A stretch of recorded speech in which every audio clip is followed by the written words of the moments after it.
અગત્યના સમાચાર। શિનોરથી માંડવા જવાના રોડ પર કેનાલની બાજુમાં આવેલા કુરવા પર રાત્રિ દરમિયાન ત્રાટકેલા દીપડાએ વાછરડીનું મારણ કરતા ખેડૂતોમાં ભયનો માહોલ ફેલાયો છે।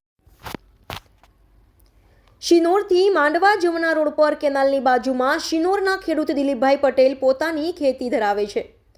આ ઉપરાંત તેઓ પશુપાલન સાથે પણ સંકળાયેલા હોય તેઓ 9 જેટલા નાના મોટા પશુઓ પણ ધરાવે છે, જેથી આ તમામ પશુઓ તેઓ પોતાના કૂવા પર જ બાંધી રાખતા હોય છે।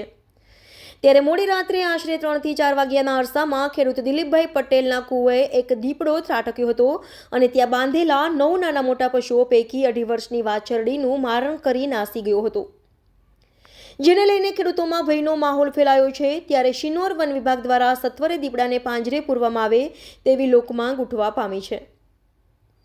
અત્રે ઉલ્લેખનીય છે કે 2.5 વર્ષની વાછરડીનું દીપડા દ્વારા મારણ કરાતા ખેડૂતે સરકાર દ્વારા યોગ્ય સહાય ચૂકવાય તેવી માંગ કરી હતી। રિપોર્ટર સંજય ખત્રી સાથે જેસલ વસાવા, શિનોર સમાચાર, શિનોર।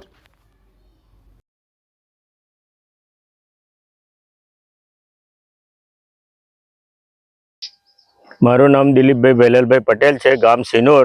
મારી જમીન સિનોરથી મોડવાના રસ્તા પર કેનાલની બાજુમાં આવેલી છે। એ ખેતરને પોપડના નામથી ઓળખવામાં આવે છે અને મારી કૂવા પર 9 જાનવર છે, નાના મોટા થઈને ગાયો, અને રાત્રે 2 થી 4ના ગાળામાં દીપડાએ મારણ કરેલું છે, બરાબર।